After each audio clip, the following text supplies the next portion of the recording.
విజయశీలుడా నా ప్రాణ ప్రియుడా కృతజ్ఞతతో నిన్ను స్తుతించెదను.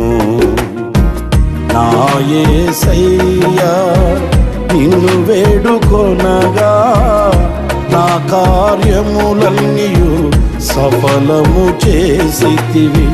నా యేసయ్యా నిన్ను వేడుకొనగా నా కార్యములన్నీయు సఫలము చేసితివి. విజయశీలుడా నా ప్రాణ ప్రియుడా కృతజ్ఞతతో నిన్ను స్తుతించెదను.